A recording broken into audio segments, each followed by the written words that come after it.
think since the Raiders game, y'all are like number 3 in the NFL scoring defense, top passing defense in the NFL, a bunch of sacks. What do you think has kind of happened in the second half of the season where y'all are kind of playing up to y'all's own expectations? Yeah, I think it's kind of you have to take your hat off to the guys for not blinking, right? And staying true to the process, coming to work each and every single day, and just preparing and getting better and not allowing, again, situations to dictate how we respond, right? Again, we're in control of that.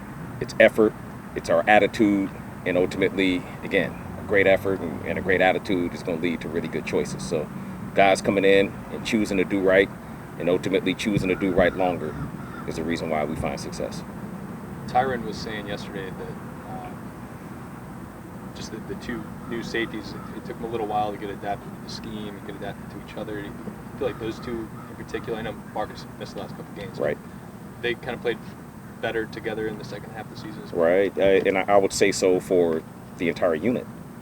You know, essentially it's been a mix and match, you know, in the secondary in particular. And, you know, again, it's a testament to guys just kind of coming in and, you know, Corey Robinson doing a fantastic job, Peter Junta, Sterling Moore, like these guys are, you know, they're going to work, you know, doing everything they can to have our guys prepared, and guys coming in and essentially paying attention to detail, right? And you come in day one and you say you're going to play for your brother because you love your brother, right? And then you have to go out there and prove it, and essentially it's the fruit of it. We probably won't talk to you again since this is last week. Just how does the configuration with the co-defensive coordinators work for you guys throughout the year, and just, you know, kind of how was that process of just kind of defining it, figuring it all out? It's awesome. Yeah. Like I said, there's no ego involved, right? Again, humility is the greatest strength, right? Because you go in there and you recognize it's just grace for all of us to be here, period. You know, and we all have a job to do, and each and every single person in that building wants to see everyone else have success, right? And getting to be the best that they possibly can be. And if that's your goal, then it's your responsibility to make sure you're doing everything you can to make that person the best that they can be. So it's just all about giving, and let all the other stuff take care of itself. And just how did your role change? Like, what stuff did you add this year to your play? We're all involved in the game planning. You know, I had a little bit more scripting to do, but like I said, we're all involved in scripting. And again, the cool part is each and every single person in there is essentially being trained to be a coordinator. And was it just kind of like off you go from the beginning, or did it take a little bit of time for everybody to kind of, all right, this is how it's going to work? And did it get more comfortable as the year went on? Off we go from the beginning. You know, off we go from the beginning. You know, and that's what it takes from the beginning. It's selflessness. You know, the same thing that we ask of our players, it's absolutely critical that the coaches represent all of that. Or these guys will see it, they'll see through you. And, like, I'm assuming, just being someone that has aspirations, like, you wanted that job. When you found out it was like a coach situation, was that something where you had to kind of, or was it just like, all right, this is cool and this is what we're gonna do? Grace. Yeah. Right? Grace is like this is fantastic. It's awesome. Right? Like I still feel the same way about the organization that I felt day one when we came here, right? It's a fantastic organization. I'm in a great city with a great fan base. You know, my family's here, and like, what more could you ask for? We asked a lot about Paulson Adebo and Alontae Taylor and deciding between the two. Obviously, the high-profile plays, good and bad, get noticed most. But what is it that Paulson has done really well to be the guy who stayed on the field? He's handled himself like a professional, right? And I could remember having this conversation about him, like the moment that he stepped into the building. An awesome level of maturity and an incredible poise to where good and or bad, right? Like maintaining that same level of intensity and focus is what he really does best. And it's an awesome quality, right? Never too high, never too low. And he just kept preparing, kept doing things right. And again, the guys who do right, and again, do right longer, those are the guys that normally get rewarded. And then on the flip side, Alontae has had nothing but praise showered on him. What are some things he still needs to do more consistently or learn as he moves forward? And this is for everybody. And it's going to be everybody until, you know, the good Lord says you're done with your career.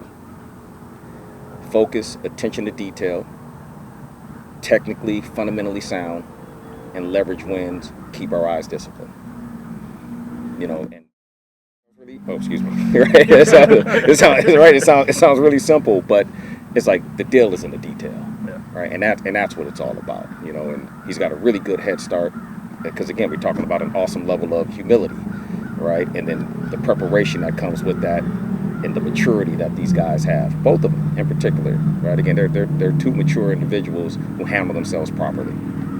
Kris, obviously, like you want to have as many good players as you can get in the secondary or any position group, right. But with all three guys being mostly outside guys, do you have to go into this offseason thinking like, how can we get all these guys in the field together at the same time? Yeah, it's every year, right? Like that's always the plan. Is good. How can we get the best players that we have on our roster on the field at the same time? So, a lot of them, they have really good attributes. Yeah, they've been mostly on the outside this year, and it just kind of worked itself in that way. Again, this guy was down for this amount of weeks. Oh man, that guy's down for this amount of weeks, and finding the time to get guys prepared, right? Because you just can't throw a guy out there and say, hey, you're going to just go play in the slot and because you're a really good player and we trust you and we love you, that it's all going to be right. Like there's a level of conditioning and training that needs to take place in there in order for it to be the best for our team. So we'll figure that out. If Alante prepared for that, like all offseason, does he have the traits maybe to move in there? Yeah, absolutely. Absolutely, right? And the first thing is a global mindset.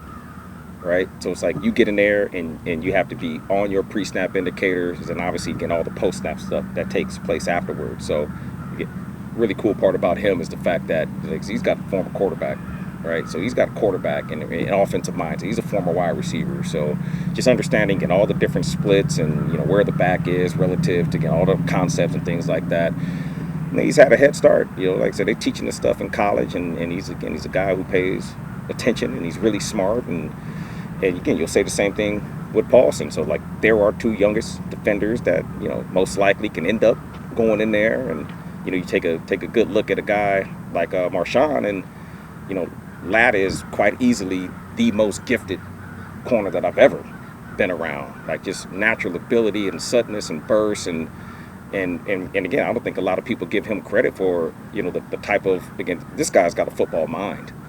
He really does have a football mind, and I wouldn't be surprised if he had kind of a photographic memory type deal, right? Because again, he can see things and recognize formations and things of that nature, and then just spit it out just like that, right? And react and ready to go. So we have good candidates, right? You mentioned Paulson could go inside. Yeah, sure. He's usually don't see guys like that big covering the slot or kind of with his hips. Like he could do it. Well, we've had history with it happening. So you can go back and take a look at Byron Maxwell. Yeah, all right. So like there's history with guys going in there, but like I said, we're talking all this stuff, and like that's to take nothing away from Roby. Like let's get one thing straight. Like it's gonna be hard to supplant Roby. Because again, you're talking about a guy who athletically is as gifted as Marshawn. So more fluid and again, quote unquote, and things of that nature. And again, he's a veteran. Right, and so again, we're talking about a lot of assets, and again, a lot of really good players that are going to compete. So, man, may the best man win. Yeah, you mentioned Marshawn. Obviously, as you're game planning and kind of strategizing and scripting, how much of a luxury is it? How much does it change what you're able to do when he is out there versus obviously like 10 weeks that he wasn't? Well, it's not necessarily a changing of the game plan. Right, because everybody that we put out there, we expect a level of execution, a really high level of execution. And the cool part is like he got it. I don't even know what the statistic was, right? But we just heard whatever the statistic, and all the way back from Oakland, or excuse me, Vegas, and he wasn't out there.